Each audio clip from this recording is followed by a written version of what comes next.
Good morning friends. ఒక్కసారి మళ్ళీ మళ్ళీ ఆలోచిస్తే నాకు మళ్ళీ ఒక విషయం చెప్పాలనిపించి చెప్తున్నాను. ఒక శక్తివంతమైన వ్యక్తిగా మారాలంటే ఏం చేయాలి? ఖచ్చితంగా ఆయన ఏం చేయాలన్నది ఒక ఆలోచన ఉండాలి, ఒక గోల్ పెట్టుకోవాలి. అప్పుడు సామాన్యంగా ఉన్న వ్యక్తి ఆయన ఏం చేయాలనుకుంటున్నాడో ఆ స్థాయికి ఎదిగి అద్భుతమైన వ్యక్తిగా మారుతాడు. అంటే సామాన్య వ్యక్తి అంటే ఒక ఇనుము ఉన్నది అంటే అయస్కాంతంగా ఆకర్షించబడతాయి. అదే నువ్వు అయస్కాంతంలా అయితే ఇనుముక్కలు నీకు ఆకర్షించబడతాయి. అంటే నీలో అయస్కాంతం లాంటి పవర్ఫుల్ గా నువ్వు తయారైనట్లయితే ఎవరు ఏ నెగిటివ్ చెప్పినా, ఎవరు ఏ పాజిటివ్ చెప్పినా, నీకు ఏది కావాలో అది నువ్వు ఆకర్షించుకుంటావు. అయస్కాంతం లాగా నువ్వు అది చెయ్యొద్దు, నువ్వు ఇది చెయ్యొద్దు అని నువ్వు వాళ్ళ మాటలు వినవు. ఎందుకంటే యు ఆర్ పవర్ఫుల్. నీ ఆలోచన నీకు పవర్ఫుల్ చేస్తుంది కాబట్టి నువ్వు ఒక గొప్ప వ్యక్తిగా, ఒక ఆకర్షితుడిగా తయారవుతావు.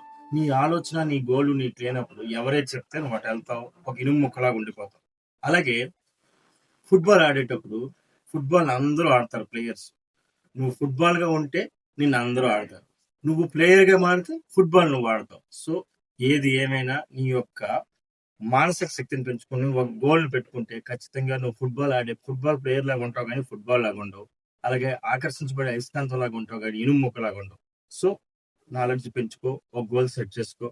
Thank you.